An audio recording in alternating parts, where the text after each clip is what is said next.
Bhaktirup Maharashtra news channel आपण पाहत आहात. श्री भक्तिरूप महाराष्ट्र न्यूजवरील घडामोडीतील बातम्या.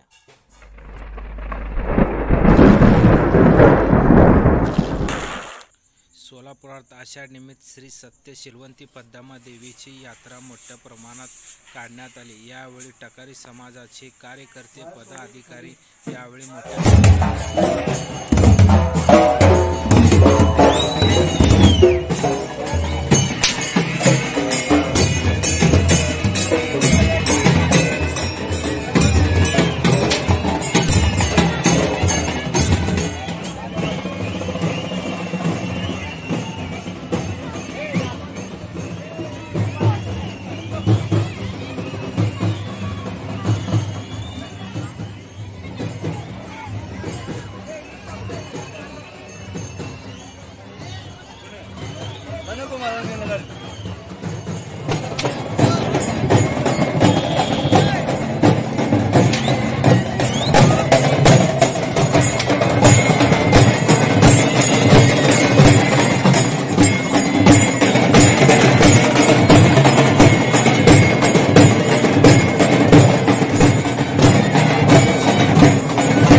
टकारी समाजाची कुलस्वामिनी श्री सत्य शीलवंती माता ह्या देवीचं गेल्या 100 ते 150 वर्षापासून आषाढी महिन्यात आणि दसऱ्याच्या वेळी साजरा होत असते आणि ही परंपरा आज चालू आहे. याच्या पुढे देखील टकारी समाज असंच व्यवस्थितपणे पार पाडेल आणि आषाढी यात्रेनिमित्त सर्व टकारी समाज बांधवांना हार्दिक शुभेच्छा. यात्रा 100-150 वर्षापासून आमची परंपरा चालत आलेली आहे आणि असंच पुढेही चालू ठेवायचं आहे.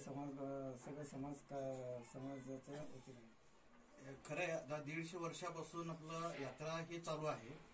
अगदी आपल्या टकारी समाज दोन आपले सण होतात, म्हणजे हे दसरा आणि हे या दोन यात्रेमुळे आपला पूर्ण टकारी समाज एकत्र होतात, एकत्र येतात आणि उत्साहाने आपला यात्रा पार पडतो. आणि हे आपलं यात्रा अगदी पारंपरिक पद्धतीने पार पडतो आणि ही संस्कृती टिकून आहे, आता पण टिकून आहे, यापुढेही टिकणार. धन्यवाद.